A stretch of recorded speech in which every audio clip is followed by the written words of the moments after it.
Sesuai dengan judul yang kami pilih, apakah kemudian ini akan menjadi pintu, menjadi gerbang bagi sosok-sosok lainnya yang mungkin juga tersangkut dalam kasus ini? Setelah KPK menetapkan Sekjen PDIP Hasto Kristianto sebagai tersangka dugaan pemberian suap terhadap mantan Komisioner KPU Wahyu Setiawan, kemudian juga dalam upaya perintangan penyidikan.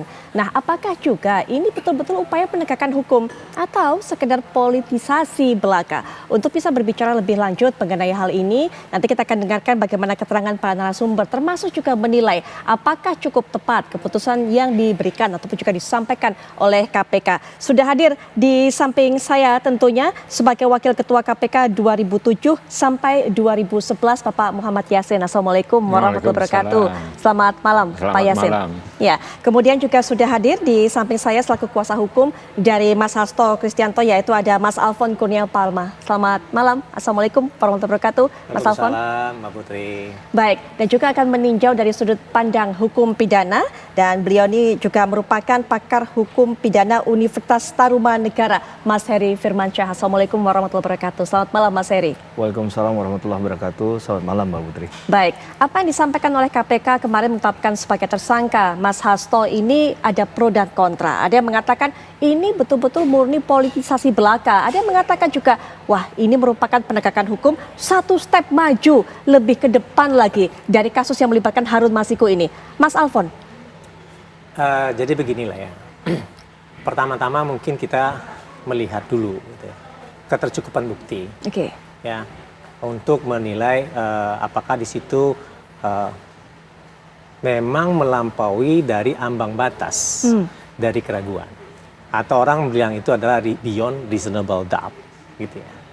Nah dari situ makanya aparat penegak hukum, dalam ini ada penyidik, itu akan mengatakan bahwa di situ ada dugaan tidak pidana. Satu. Dan kemudian kedua, di situ ada pelakunya, gitu. Nah sekarang, kalau semisalnya kita lihat berdasarkan dari surat pemberitahuannya gitu kan, ini kan SPDP baru ya. Iya. Nah SPDP baru ini kan ditandatangani oleh pimpinan baru, dan kemudian dalam jangka waktu tidak lebih dari satu minggu, ini ada penyidikan baru, peristiwa baru ya, dan kemudian setelah itu ada tersangka, kan gitu kan. Nah dalam logika ini, sebenarnya apa sih yang jadi bukti-bukti yang bisa dipergunakan sehingga itu bisa menetapkan atau mengatakan bahwa ini sudah melebihi ambang batas keraguan, sehingga di situ ada dugaan tidak pidana dan itu adalah orangnya gitu kan, sebagai seorang tersangka gitu kan. Nah kalau semisalnya dilihat pada saat ini, pertama Mas Hasto itu tidak pernah diperiksa gitu kan, kecuali dengan SPDP sprindik lama dari Wahyu Setiawan gitu ya. Betul. Dan ya waktu itu kejadian dengan perampasan dari aset dari Kusnadi ketika itu gitu kan. Nah itu kita katakan perampasan karena dilakukan tidak sesuai dengan hukum atau melawan hukum gitu kan. Nah sesuatu atau barang yang diambil atau dipergunakan tanpa prosedur hukum itu melawan hukum. Dan prinsip hukumnya, sesuatu yang melanggar hukum itu tidak bisa dijadikan alat bukti sebenarnya gitu kan. Nah jadi di situ kalau misal dikatakan bahwa itu menjadi barang elektronik gitu kan, jadi pertanyaan apakah ini merupakan suatu alat bukti yang sah? Satu. Kemudian kedua, keterangan-keterangan tadi, pertanyaan keterangan siapa gitu kan, yang kemudian merefer kepada ini memang ada orang yang menyuruh gitu kan untuk merintangi, misal kata pimpinan KPK kemarin itu untuk mencelup gitu kan. Nah pertanyaannya gitu kan, handphone ya, Mencelupkan HP. Ya mencelupkan handphone. Nah apakah yang dimaksud itu adalah klien kami gitu ya. Nah itu kan pertanyaan-pertanyaan gitu kan, sehingga bukti-bukti itu harus jelas, harus kuat, dan itu menjadi prima dia gitu kan. Kami menilai dengan jangka waktu yang sangat minim, dan kemudian kalau misalnya ini adalah SPDP baru, yang mana dia alat bukti. Kalau misalnya yang lama dia sudah ingkrah, Betul, betul. Kan ya, gitu kan, ya, sudah betul, ingkrah betul, kan. Betul. Dan kemudian kalau misalnya yang lama berdasarkan putusan Wahyu Setiawan itu Iya. sebenarnya di dalam halaman 160 sampai 161 fakta persidangan mengatakan bahwa tidak ada uang dari klien kami. Itu hakim loh yang bilang dan pertimbangan hakim loh ya. Nah jadi itu makanya dikatakan kalau semisal bukti-bukti itu masih bisa diragukan, pertanyaannya apakah ini penegakan hukum? Itu jadi pertanyaan kan. Dan oleh sebab itu makanya kami menilai bahwa ini memang lebih kental dengan adanya politisasi sebenarnya gitu kan. Atau ada peristiwa-peristiwa politik yang di belakang ini gitu kan. Karena sebelumnya memang kan Ibu Megawati mengatakan akan diaud-aud. Dan kemudian setelah itu muncul kan spanduk-spanduk. Kan gitu kan. Setelah spanduk-spanduk Mas Hasto ditetapkan sebagai tersangka. Setelah ini kita nggak tahu. Jadi ini ada hubungannya Mas Alfon, itu yang mau Kita coba nggak Mas tahu. Alfon katakan. Kita Dengan nggak kongres tahu. yang akan berjalan. Kita nggak tahu. Karena dalam pidana itu nggak ada kausalitas ya. Nah, Oke, gitu kan. iya. Nah, tetapi itu sangat kalau lebih sulit ya, sangat sulit untuk kita mengatakan masa iya sih gitu kan. Kan gitu. Nah, jadi ini menjadi suatu pertanyaan mendasar sih. Oke. Apakah satu penetapan tersangka itu memang berdasarkan alat bukti yang kuat dan tidak bisa diragukan gitu kan. Dan kemudian ada peristiwa yang lain yang inline dengan itu. Pertanyaannya adalah apakah memang ada hubungannya atau tidak jadinya gitu Iya, kan. tapi kalau Mas Alfon katakan kental ke arah sana sebenarnya politisasi begitu. Apa kemudian yang coba menurut bacaan dari Mas Alfon dan rekan-rekan PDIP, apa yang coba kemudian upaya diganggu kestabilan dari PDIP ini dengan kemudian menggeret Mas Hasto sebagai tersangka? Ya itu udah analisis politik kan. Kan gitu. Kan kita berbicara tentang konteks hukumnya kan. Betul. Dan kemudian itu sangat sulit orang akan mendinai. Oke. Kan gitu ya. Baik, soal bukti-bukti baru yang seharusnya memang ada kalau tetapkan sebagai Mas Hasto ini sebagai tersangka karena diperiksanya pada saat kemarin pada peristiwa yang sudah ingkrah, bahkan juga terpidananya kan sudah keluar begitu kan Mas Heri. Pandangan Mas Heri sendiri mengenai harusnya ada dihadirkan bukti-bukti baru ini. Iya, memang alat bukti itu menjadi hal yang krusial dalam hal proses penyidikan, Mbak ya. Karena tidak mungkin dijalankan proses penyidikan kalau tidak dicukupi minimum 2 alat bukti. Maka tentu bagi tersangka penting untuk mengetahui dengan dasar apa kemudian ditetapkan menjadi tersangka. Apakah dari 2 alat bukti yang dimaksud itu apa, kemudian apa relevansinya, apalagi ini kan dikaitkan dengan perkara yang sebenarnya orangnya sendiri belum ketemu ya. Harun Masiku ini mungkin ini udah tahun kelima ulang tahunnya untuk perkaranya, sedangkan orangnya nggak pernah muncul di publik. Nah ini menjadi kesulitan adalah hampir kelima ya, karena Januari 2020 hampir kelima, ya kita genapkan kelima lah ya gitu ya. Jadi dalam konteks tadi memang perhatian yang paling penting adalah dalam hal penetapan 2 alat bukti tadi. Apakah minimum 2 alat buktinya sudah tercukupi atau tidak. Nah tentu ini langkah pembelaan yang menurut saya umumnya pasti akan dilakukan oleh siapapun yang kemudian ditetapkan menjadi tersangka. Kasus ini kemudian menjadi perhatian dan kemudian menjadi persoalan dikarenakan menurut saya terlalu lama dalam hal penanganan perkaranya. Tadi saya singgung hampir mencapai tahun kelima. Kalau kita sepakati ini sudah tahun kelima begitu ya. Apa yang sebenarnya sudah dilakukan oleh KPK pada saat itu? Apakah kemudian perkara ini jalan tapi kemudian jalan di tempat begitu kan? Sehingga kalau kita lihat dari kecukupan waktu kita bisa berdebat. Apakah tahun kelima itu untuk menetapkan Pak Hasto menjadi tersangka karena kasusnya Harun Masiku ini adalah ada relevansinya? Apakah ada proses yang dijalankan? Itu dulu yang menurut saya perlu bisa kita buat clean and clear dulu agar ini terlihat bahwa ini tidak dipolitisasi, tidak dikriminalisasi.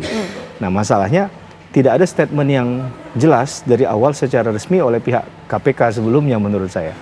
Terhadap kasus Harun Masiku ini apa saja yang sudah dilakukan dan mengapa sulit untuk ditemukan. Minimal dipastikan apakah Harun Masiku ini masih ada atau orangnya sudah tidak ada. Kalau seandainya tidak ada meninggal dunia kan bisa dijelaskan secara publik, secara logika semua orang pasti bisa memahami Mbak Putri. Kemudian kalau kita kaitkan dengan kasusnya di awal, ini kan berkaitan dengan pergantian antar waktu. Itu sebenarnya sudah clear di PKPU 6 tahun 2019 Bang.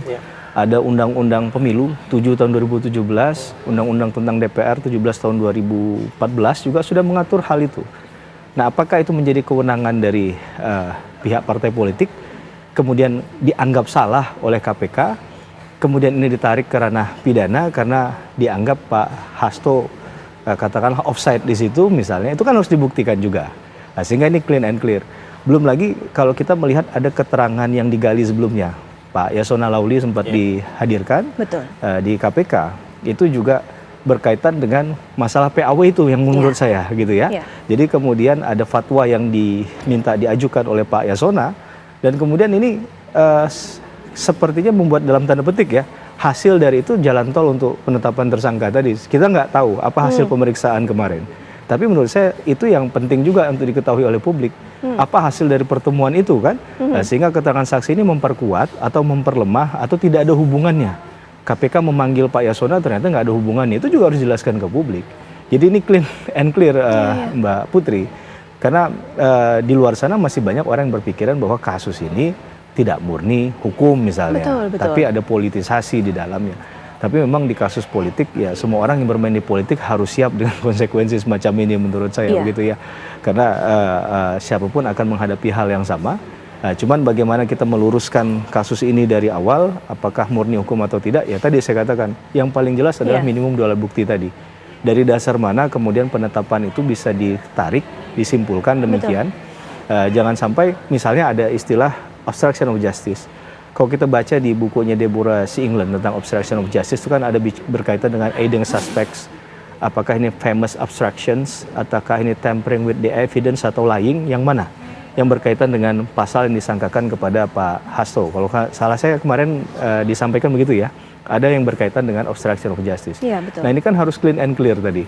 Apakah itu memang ada kaitannya langsung dengan Harun Masiku atau kasus yang lain yang kemudian ya dalam tanda petik dicari-carikan tadi untuk kemudian diproses untuk menjadi penetapan tersangka. Ya, komunikasi tidak cukup clear, tidak cukup jelas, tidak cukup komprehensif dilakukan KPK kepada publik sehingga kemudian ada terkesan dicari-cari semuanya ini. Pak Yasin, bagaimana melihatnya Pak? Kasus ini kalau dari dikatakan oleh Mas Heri juga cukup lama penanganannya. Memang jalan di tempat seperti itu Pak? Apa kesusahannya sebenarnya kalau menurut Pak Yasin yang pernah juga ada di KPK? Ya, proses hukumnya itu kan sudah dilakukan. Dimulai dari Wahyu Setiawan dan orang kepercayaan Wahyu Setiawan kan sudah tersangka dan sekarang sudah keluar dari penjara bahkan ya seperti itu. Tapi kasus korupsi itu expire-nya atau masa kedaluarsanya itu 15 tahun. Ya. Kalau ini katakanlah masih berjalan 5 tahun, sedangkan yang lain yang diduga ada keterlibatan dengan kasus penyuapan Wahyu Setiawan itu ya pasti akan ditelusuri oleh pihak penegak hukum yang dalam hal ini adalah KPK. Tapi kalau kita merunut dari apa yang disampaikan oleh Ketua KPK pada waktu konferensi pers kemarin, itu kan sudah cukup jelas itu alurnya itu. Jadi kasus untuk memaksakan untuk PAW-nya itu yang sebenarnya itu Harun Masiku itu tidak memenuhi jumlah suara yang disyaratkan oleh DPR untuk bisa menjadi pengganti antar waktu, tapi kan dipaksakan yang bermanuver ini itu kan Hasto Kristianto yaitu Sekjen PDIP di situ. Diduga seperti itu alurnya dan itu akan lebih jelas sekali itu apabila nanti sudah naik ke pengadilan. Jadi bukti apa yang dikumpulkan pada waktu expose, saya kira exposenya atau gelar kasus itu berkali-kali ya. Dari hari Senin, hari Selasa, hari Rabu itu biasanya sore itu selalu gelar kasus.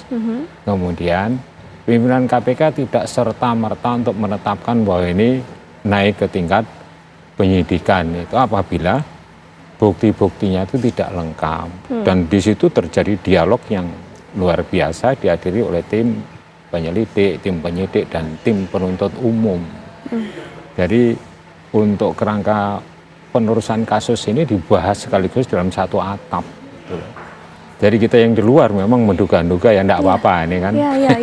Kan dinamika yang ada penegakan hukum, orang menduga bahwa ini rekayasa. Karena publik juga berpendapat Pak, kemarin cukup lama dia begitu stuck ada di tempat saja. Nah ketika kemudian ganti pimpinan KPK-nya baru kemudian Pak diungkit-ungkit ini Pak. Ya ini kan menjelang pergantian KPK kan akan ada tangkap tangan terhadap Harun Masiku yang diduga ada di bandara. Ini kita kalau kita melihat melalui media ya kan seperti itu. Kemudian ada yang namanya kewenangan KPK untuk melakukan penyadapan itu tidak serta-merta diungkapkan di dalam siaran pers atau dimanapun juga kecuali di pengadilan. Yang kita tidak tahu. nanti bisa saja masyarakat itu akan terkaget-kaget pada waktu rekamannya itu dibuka di pengadilan. Itu tidak kali pertama, berkali-kali itu seperti itu. Ya, apa yang tidak diketahui oleh masyarakat nantinya itu munculnya di pengadilan, baru kita terperangah. Oh ini ternyata, walaupun itu merupakan suatu petunjuk ya.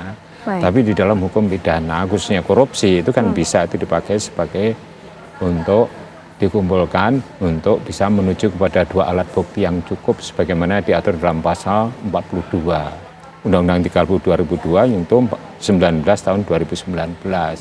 Jadi sebagian aturan pasal yang ada di Undang-Undang 30 itu ada yang masih hidup itu. Misalnya mengenai pimpinan KPK itu adalah mengenai KPK itu adalah lembaga negara yang independen dalam melaksanakan tugas dan fungsinya bebas dari pengaruh manapun juga, itu adanya di Undang-Undang 30 itu. Tapi itu juga masih bisa dilaksanakan nempel ke Undang-Undang 19 tahun 2019 itu. Misalnya hal-hal yang seperti itulah gitu. Jadi intinya boleh kita membahas ya dinamikanya itu dengan wah ini keras atau erat dugaannya dengan kasus ini rekayasa atau dihubung-hubungkan itu ya boleh-boleh saja. Tapi kalau proses hukum nanti ya murni itu penegakan hukum. Kalau selama saya ada di KPK ya, saya 8 tahun ya, periode pertama ikut tapi sebagai direktur, periode 2 sebagai unsur pimpinan, wakil ketua itu. Baik. Itu irama kerjanya KPK ini udah tahu memang seperti itu. Tahan dulu Pak, kalau Pak Yasin mengatakan irama kerja KPK sudah tahu, sudah betul-betul paham, itu mungkin bisa dijelaskan. Karena tadi Pak Yasin juga katakan bahwa KPK ini pasti sudah mengantongi bukti yang cukup untuk bisa menetapkan tersangka walaupun tidak memanggil, meminta keterangan dari Mas Hasto. Nah apakah kemudian dengan irama seperti ini Pak, artinya ini menjadi pintu pembuka, nanti bakal ada lagi nih Pak yang tersangkut juga terkait juga dalam kasus ini. Nanti Pak Yasin juga bisa berikan pandangan, tapi setelah jeda kami akan jeda sejenak. Apa kabar Indonesia Malam akan segera kembali sesaat lagi.